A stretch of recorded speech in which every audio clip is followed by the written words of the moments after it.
আসসালামু আলাইকুম। আশা করি সবাই ভালো আছেন। স্বাগত জানাচ্ছি থার্মোডায়নামিক্সের আরেকটি অনলাইন ক্লাসে।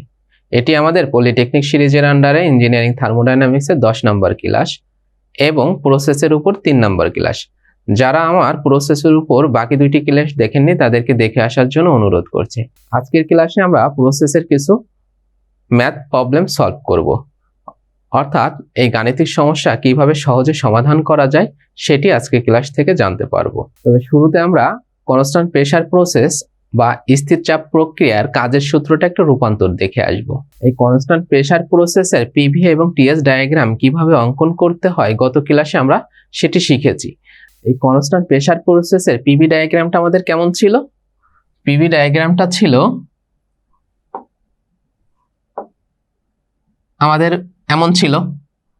আমাদের যেহেতু আমরা সূত্রগুলো কিভাবে প্রমাণ করেছিলাম, এক্সপানশন অর্থাৎ আয়তনকে বৃদ্ধি দেখিয়ে প্রমাণ করেছিলাম। আয়তনকে যদি বৃদ্ধি দেখিয়ে প্রমাণ করি তাহলে আমাদের সূত্রটা এমন হয়। তাহলে এই অংশটা একটা আয়তক্ষেত্রের মতো মনে হচ্ছে না? আয়তক্ষেত্রের মতো মনে হচ্ছে। আমরা এও আলোচনা করেছিলাম যে কোনো একটা প্রসেসের পিভি ডায়াগ্রাম থেকে কি পাওয়া যায়? কাজ পাওয়া যায়। এটা P1 সমান সমান P2, আর এটা হচ্ছে V1 আর এটা হচ্ছে কি V2। তাহলে এইখানে এতটুকু জায়গাটা কি হবে? এতটুকু জায়গাটা হবে হচ্ছে V1 মাইনাস V2, অর্থাৎ আয়তনের পরিবর্তন হবে। এই পিভি ডায়াগ্রামের এই অংশের ক্ষেত্রফলটাই হচ্ছে কাজ। তাহলে কাজ সহজে আমরা বের করতে পারি যে কাজ W সমান সমান কি? চাপ, অর্থাৎ প্রেসার, যেহেতু কনস্ট্যান্ট প্রেসার, আর আয়তনের পরিবর্তন অর্থাৎ দৈর্ঘ্য ইনটু প্রস্থ V2 মাইনাস V1, এটাই হচ্ছে আমাদের কাজ। এখন আমরা যদি কাজের সূত্র দিয়ে প্রমাণ করতে চাই, আমরা শিখেছিলাম যে কোনো প্রসেসের ক্ষেত্রে কাজ ইজ ইকুয়াল টু কি? ইন্টিগ্রেশন PdV, আয়তনের সাপেক্ষে এখানে সর্বোচ্চ আয়তন, এখানে সর্বনিম্ন আয়তন V2 মাইনাস V1। এখন P হচ্ছে আমাদের কনস্ট্যান্ট, Pটাকে বের করে নিয়ে আসলাম। Pটাকে যদি বের করে নিয়ে আসি তাহলে আমাদের বাকি থাকে হচ্ছে V2 V1 সর্বোচ্চ লিমিট এবং সর্বনিম্ন লিমিট এবং dV। অর্থাৎ এখানে আমাদের কার সাপেক্ষে ইন্টিগ্রেশন করতে হবে? ভির সাপেক্ষে। আর এখানে যদি কোনো কিছু না থাকে তখন আমরা যার সাপেক্ষে ইন্টিগ্রেশন করি সেই প্রতীকটাই ব্যবহার হয়। তাহলে আমাদের এখানে ব্যবহার হবে হচ্ছে P V আর এটা লিমিট V2 V1। তখন আমরা লিখতে পারবো যে P, আমরা যদি এখন লিমিটগুলো বসাই দিই তাহলে আপার লিমিট মাইনাস হচ্ছে কি লোয়ার লিমিট V1। তাহলে এটাই হচ্ছে আমাদের কাজের সূত্র প্রমাণ কনস্ট্যান্ট প্রেসার প্রসেসের। আশা করি আপনারা বুঝতে পেরেছেন। এখন আমরা অঙ্ক করব কয়েকটি। এখন আমরা শুরুতে যে অঙ্কটি করব সেটি হচ্ছে -40 ডিগ্রি সেন্টিগ্রেড তাপমাত্রায় 1 কেজি বাতাস স্থির তাপমাত্রায় সংকুচিত করার ফলে তার চাপ 15 কেজি পার বর্গ সেন্টিমিটার হতে 5 কেজি পার বর্গ সেন্টিমিটারে পরিণত হয়। যদি সিপি সমান সমান একটা মান এবং সিবি সমান সমান 0.17 হয় তবে সংকোচনে তাপ পরিত্যাগের পরিমাণ বের করো। এখানে আমাদের তাপ পরিত্যাগের পরিমাণ অর্থাৎ Q is equal to hot, অর্থাৎ কিউর মান আমাদের এখানে বের করতে হবে, কতটুকু তাপ পরিত্যাগ করবে। এবং প্রসেসটা কি প্রসেস? স্থির তাপমাত্রা প্রসেস। এই অঙ্কগুলো খুব সহজে সমাধান করার জন্য সর্বপ্রথম অঙ্কটা ভালোভাবে পড়তে হবে এবং সর্বপ্রথম আইডেন্টিফাই করতে হবে এটা কোন প্রসেস। তাহলে আমরা বুঝতে পারছি যে এই প্রসেসের নাম কি? Constant temperature process. এই কনস্ট্যান্ট টেম্পারেচার প্রসেসের শুরুতে আমরা কি করব? অঙ্কটা করতে গেলে পিভি ডায়াগ্রামটা তৈরি করব।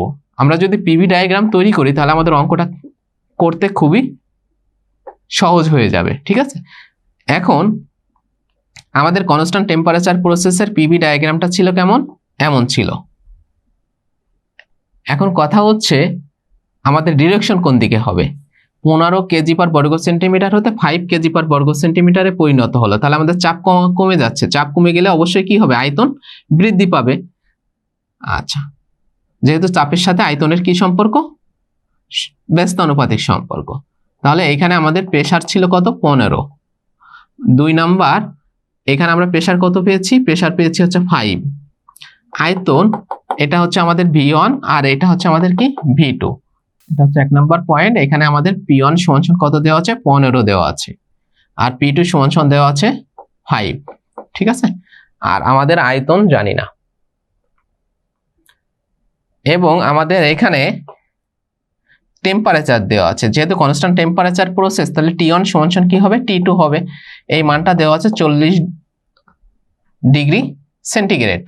এই 40 ডিগ্রি সেন্টিগ্রেড এই মানটাকে আমাদের কেলভিনে রূপান্তর করতে হবে। তাহলে আমরা জানি তাপমাত্রার সেন্টিগ্রেড স্কেলকে যদি কেলভিনে রূপান্তর করি তাহলে আমাদের কি করতে হবে, ওই মানের সাথে 273 যোগ করতে হবে। তাহলে আমরা যদি এখানে 40-এর সাথে 40 ডিগ্রি সেন্টিগ্রেডের মানের সাথে 273 যোগ করি তাহলে আমাদের মানটা হবে কত, 313 কেলভিন। এবং আমাদের এম এর মান দেওয়া আছে, এম সমান কত দেওয়া আছে, এম সমান 1 কেজি দেওয়া আছে, যে বাতাসের পরিমাণ 1 কেজি। এই ছিল হচ্ছে আমাদের মানগুলো দেওয়া। এবং পাশাপাশি আমাদের আরো দুইটা মান দেওয়া আছে, সিপি এবং সিবির মান দেওয়া আছে। তবে আমরা একটা সূত্র জানি, গত ক্লাসে আমরা প্রমাণ করেছিলাম যে সিপি সমান আমরা প্রমাণ করেছিলাম আর প্লাস সিভি। আমাদের এই সূত্রটা প্রমাণ করেছিলাম, এইখান থেকে আমরা আর এর মানটা বের করে নিতে হবে। তাহলে আর সমান কি লেখা যায়, আর সমান লেখা যায় সিপি মাইনাস হচ্ছে সিভি। এখন সিপির মান হচ্ছে 0.24 আর সিবির মান হচ্ছে 0.17। এখান থেকে আমরা আর এর মান পাবো হচ্ছে 0.07।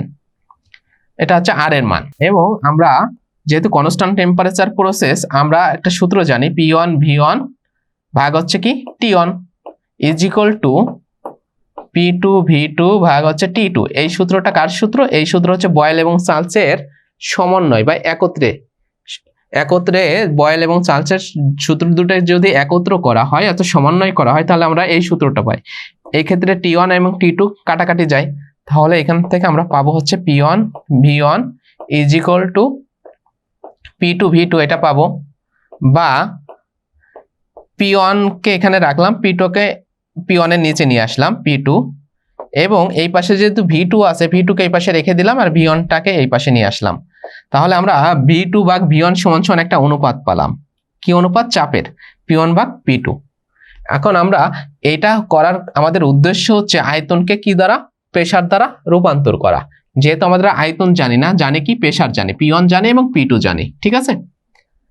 এখন আমরা এই সূত্রটার তাপ পরিত্যাগের পরিমাণ কিভাবে বের করব, আমরা তাপ সরবরাহের পরিমাণ বা তাপ পরিত্যাগের পরিমাণ আমরা জানি Q is equal to W plus E internal energy.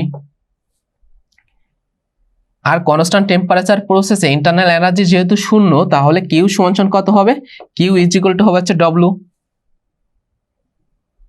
তাহলে W সূত্র অর্থাৎ কনস্ট্যান্ট টেম্পারেচার প্রসেসের আমাদের কাজের সূত্রটা কেমন ছিল, আমরা গত ক্লাসে প্রমাণ করেছিলাম। কাজের সূত্রটা ছিল হচ্ছে P1 V1 ln V2 ভাগ V1, আমাদের সূত্র ছিল এতটুকু।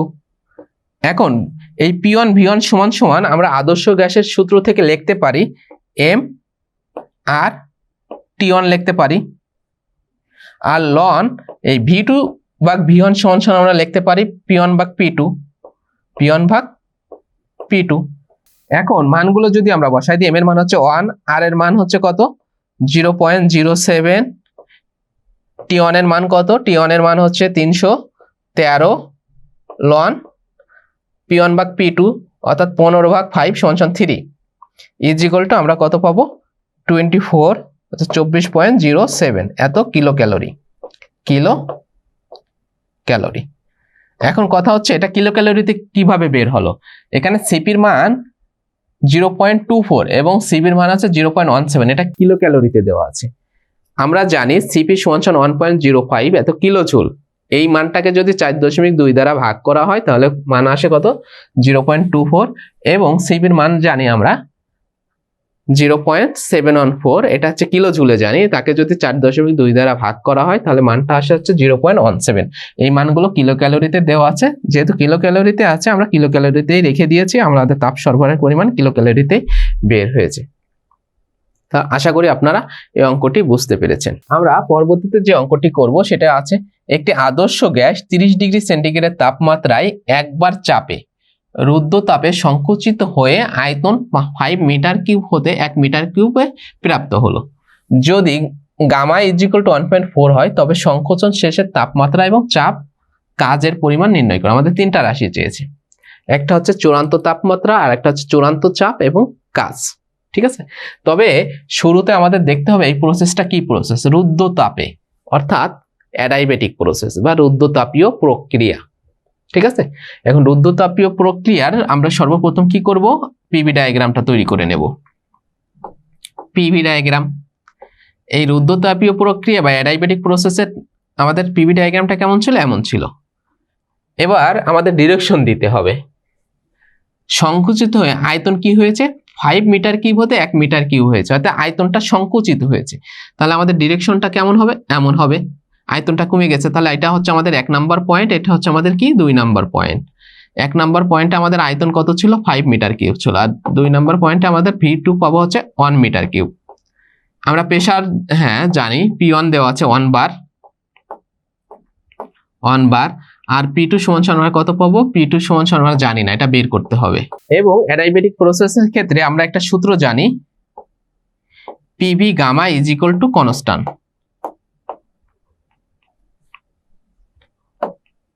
PV gamma is equal to constant.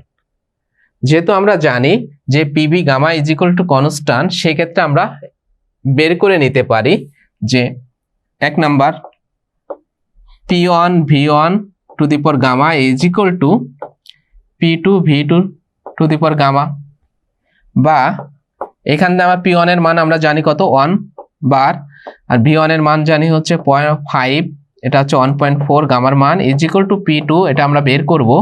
R V2 সমান কত, V2 সমান হচ্ছে 1 ইন্টু হচ্ছে 1.4। এই ক্ষেত্রে আমরা P2 সমান কত পাবো, P2 সমান আমরা পাবো হচ্ছে 9.5 এত বার। আমাদের একটা অ্যান্সার হয়ে গেছে। 2 নাম্বার আমরা আরেকটা সূত্র জানি, বয়েল এবং চার্লসের সমন্বয় সূত্র। সূত্রটা হচ্ছে P1 V1 ভাগ হচ্ছে T1 is equal to P2 V2 ভাগ T2। এই সূত্রটা জানি। এখন যদি আমরা মানগুলো বসাই দিই, যে P1 এর মান হচ্ছে কত 1, V1 এর মান হচ্ছে 5, T1 এর মান কত দেওয়া আছে, T1 এর মান দেওয়া আছে 30 ডিগ্রি সেন্টিগ্রেড, তাকে যদি আমরা কেলভিনে রূপান্তর করি তাহলে কত হবে, 303 হবে ইজ ইকুয়াল টু P2 মান হচ্ছে 9.5, V2 সমান হচ্ছে 1, আর T2 এর মানটা এখান থেকে বের হবে। তাহলে আমরা যদি এটা ক্যালকুলেশন করি আমরা পাবো হচ্ছে T2 is equal two 577 kelvin. এটাই আমাদের একটা অ্যান্সার। তাহলে আমরা 2টা মান বের করলাম এই অঙ্কের। কি বের করলাম, একটা হচ্ছে P2 বের করলাম, আর একটা হচ্ছে T2 বের করলাম।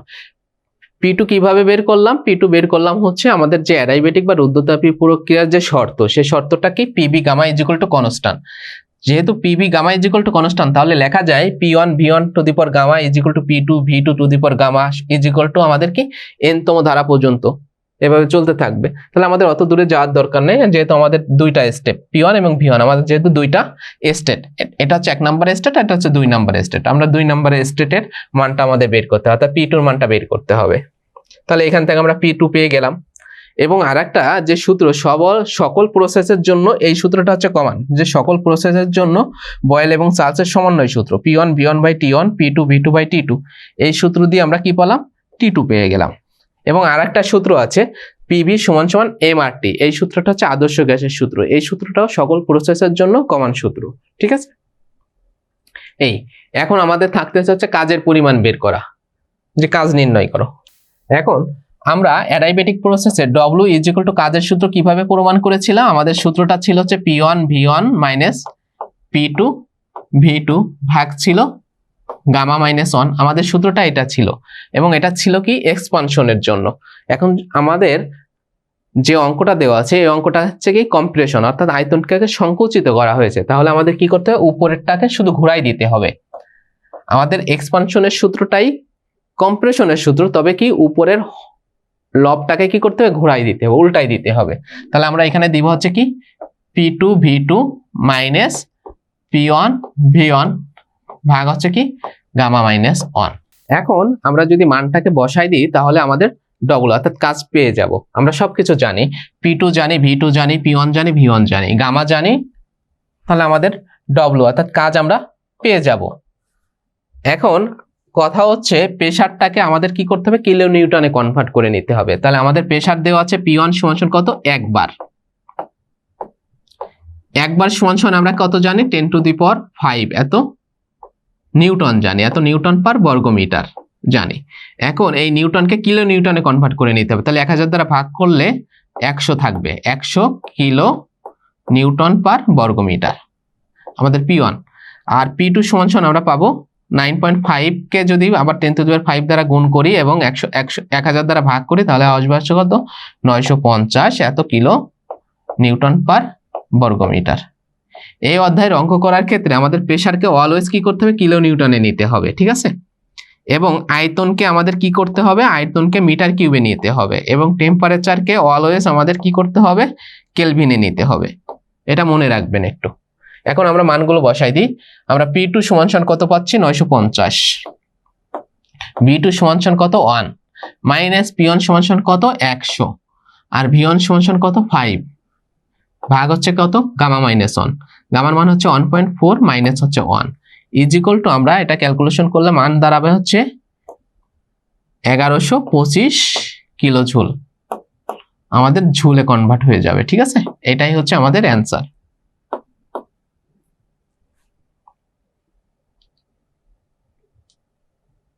আশা করি আপনারা বুঝতে পেরেছেন। আমরা গত ক্লাসে অ্যাডিয়াবেটিক প্রসেসের যে কাজের সূত্র রূপান্তর করেছিলাম, সেই সূত্রটি ছিল P1 V1 minus P2 V2 ভাগ হচ্ছে গামা মাইনাস 1। এই সূত্রটি ছিল আমাদের এক্সপানশনের জন্য, কিন্তু আজকের যে ম্যাথটা করলাম, আমাদের ম্যাথে বলা আছে কি কম্প্রেশন। সেই ক্ষেত্রে আমরা কি করেছি, শুধুমাত্র লবের মানটাকে চেঞ্জ করে দিয়েছি। আমরা এক্সপানশনের সূত্রগুলোই মুখস্থ রাখবো। সেক্ষেত্রে কম্প্রেশনের যদি কোনো ম্যাথ থাকে, সেক্ষেত্রে আমরা কি করব, যদি উপরে অর্থাৎ লবে যদি এরকমের বিয়োগ অর্থাৎ অন্তর্ফল থাকে, সেক্ষেত্রে আমরা কি করব, পরিবর্তন করে দেব, অর্থাৎ পরেরটাকে আগে দিব, আগেরটাকে পরে দেব, তাহলেই আমাদের কম্প্রেশনে রূপান্তর হয়ে যাবে সূত্রগুলো, ঠিক আছে। এই ছিল হচ্ছে আমাদের আজকের অধ্যায়ের গাণিতিক সমস্যা এবং তার সমাধান। তো আমাদের সাথে থাকার জন্য সবাইকে ধন্যবাদ। আগামী ক্লাস পর্যন্ত আল্লাহ তাআলা আমাদের সবাইকে সুস্থ সুন্দর রাখুক, এই প্রত্যাশায় আজকের ক্লাস এখানেই শেষ করছি। আল্লাহ হাফেজ। CPI Polytechnic